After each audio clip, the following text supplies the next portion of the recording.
Bamisi, court sent BRT driver to prison.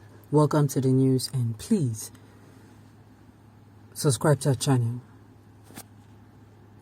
Nice Andrew Koron, the driver of the BRT bus rapid transit vehicle, arrested in connection with the brutal murder of a passenger, Bamisi Ayen Koli, has been ordered to be remanded in prison till April 11, 2022. Politics Nigeria reports that Ominini Koran was arraigned before a Yaba Magistrate Court at 12 p.m. on Friday. The court made the order following an application by the police. Police counsel Yetunde Kodaso, who filed the application, premises on a 4-count charge of alleged murder, sexual assault, misconduct, and interference with a corpse.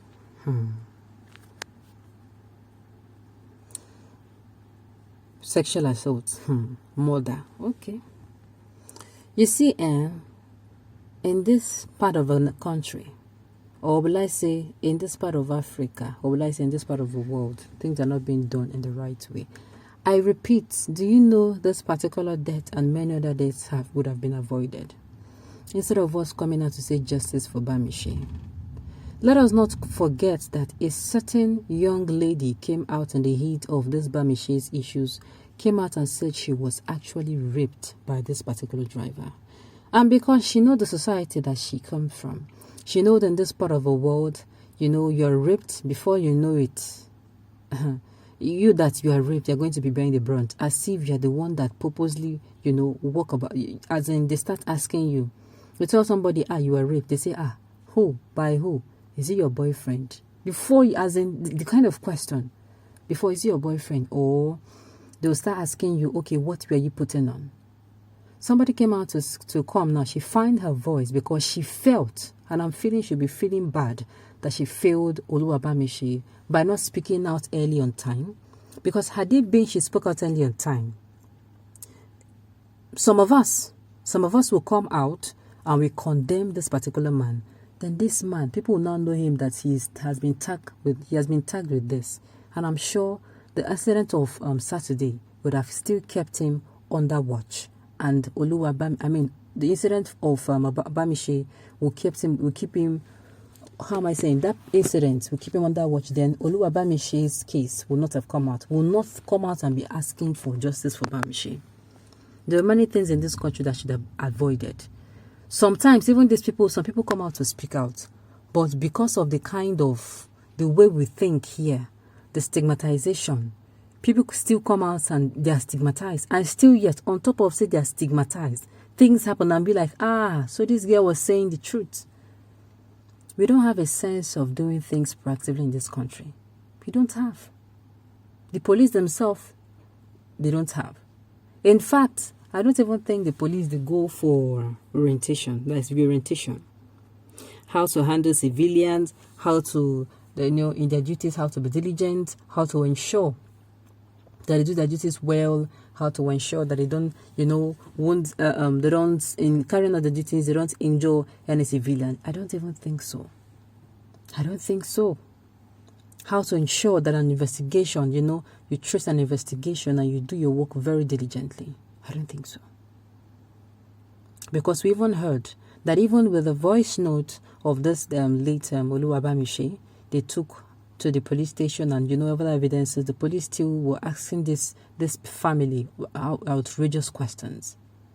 Like, I don't understand. Is it that I keep asking myself, if you join the force, either the army or the police or the Air Force, is it that these people, they cut out their hearts, their humanity? Because sometimes there's some things we hear and you be like, The same way you go to hospitals and you be shocked when you hear something, that is how you're going to also be shocked. That is how you're also going to be shocked.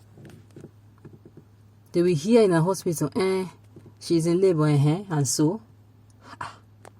You'll be like, I don't understand.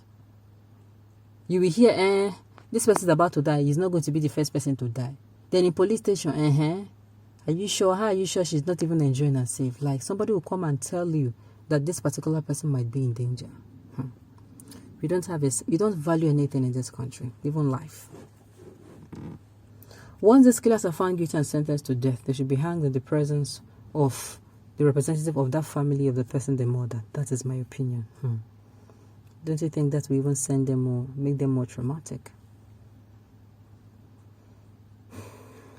Honestly, going to prison alone is no more enough. Since Clifford could still be in prison after numbers of people he had killed and could still be or not in prison, this says a lot about our system in the country which encourages criminals. Exactly.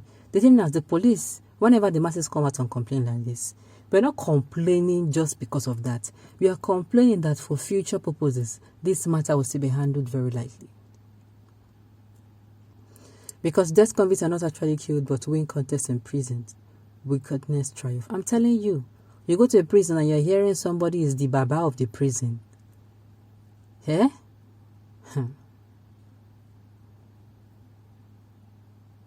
You're correct. There should be no manipulating at all. All this nonsense has to stop in just one way. By quick judgments, not to keep suspected person in prison for days or months. I'm of the opinion that they should pass a law. They should sign a bill into law that deals with this. That you don't even need to waste your time. Instead of dragging the family through another trauma of go to court, answer this, do this one, remember how she died, remember all these things. That thing is even traumatic. There should be a bill signed into law. You commit rape, you commit murder, you commit some certain crimes. Everybody knows that, you committed this thing, they investigate you to find out and get information. If they can get those who committed that crime with you, if you are not the only one, once they get it, they do whatever the law says. It's just carried out on you. Simple. It will send a warning. By the time you do it for the first person, for the second person, for the third person, they are not going to be careful. If they become careful again and lose guard again and stupidly go back to the crime, you continue doing it to show them you are not backing out. No matter the plea of anyone.